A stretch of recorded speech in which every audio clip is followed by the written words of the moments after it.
میلاد نہیں منانا اور نہ لوگ رک رہے ہیں، تو پھر مختلف انداز، لوگوں نے تو رکنا نہیں ہے، چلو سیرت النبی کے جلسے ہم بھی کر لیتے ہیں، سیرت النبی کے نام سے جلسے۔ بھائی یہی باتیں آپ ان سے پوچھا کریں جو آپ سے پوچھیں کہ میلاد کس کس ہجری میں یا کس کس سن میں یا کس کس صحابی نے کس طرح منایا، آپ بھی یہی پوچھیں۔ سیرت النبی کا جلسہ کس کس ہجری میں ہوا تھا، سیرت النبی کا جلسہ کس کس صحابی نے اس نام سے کیا تھا، آپ پوچھئے۔ ہمارے پاس تو میلاد کے دلائل ہیں، مگر تم بھولے بھالے لوگوں کو اگر اس طرح ورگلانا چاہتے ہو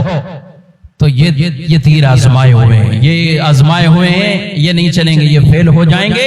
انشاءاللہ اللہ تعالیٰ اہل سنت کو آباد و شاد رکھے، نبی کا یہ میلاد کرتے رہیں گے انشاءاللہ، نبی کا میلاد ہوتا رہے گا، یہ خوشیوں کے اظہار ہیں، آدمی اپنی طاقت اور استطاعت کے مطابق۔ لہذا جہاں سے سیرت النبی ثابت ہے تو پھر وہیں سے میلاد النبی بھی ثابت ہے۔ اگر سیرت النبی کا جلسہ ہو سکتا ہے تو پھر میلاد النبی کا بھی جلسہ ہو سکتا ہے۔ اور میلاد النبی، میلاد پھر آئے گا صحابہ نے کب منایا۔ ہاں میں کہتا ہوں آؤ صحابہ نے کب منایا۔ ترمذی شریف کی جو ترمذی شریف حدیث کی کتاب ہے، باقاعدہ امام ترمذی ہیڈنگ لگاتے ہیں، باب ما جاء فی میلاد النبی، نبی پاک کے میلاد کے حوالے سے جو کچھ روایات ہیں، میلاد لفظ میلاد کے ساتھ،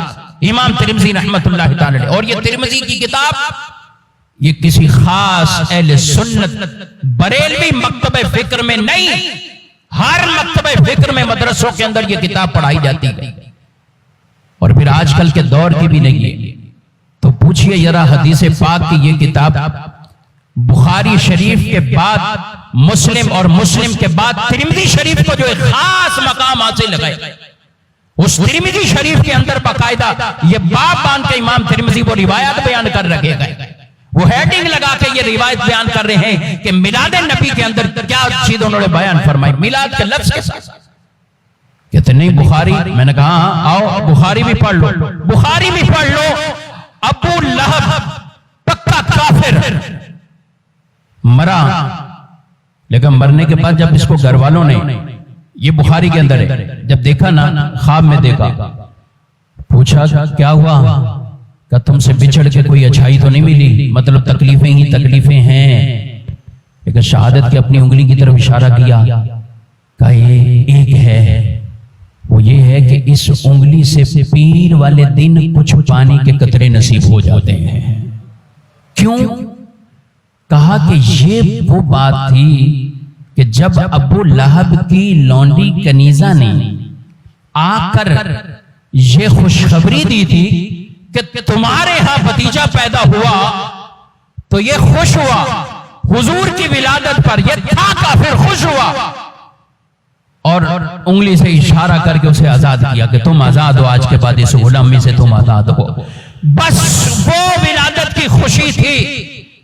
یہ مسلمان ہونے کے ناطے نہیں ہے، صرف رشتہ داری کے ناطے پر کہ بھتیجا پیدا ہوا اس کو آزاد کیا، کہ پیر والے دن پانی مل جاتا ہے۔ شیخ محقق عبدالحق دہلوی رحمت اللہ تعالی علیہ لکھتے ہیں جب پکا کافر ہے اور رشتے کی وجہ سے اس نے ولادت کی یہ خوشی منائی، اور اسے بھی اللہ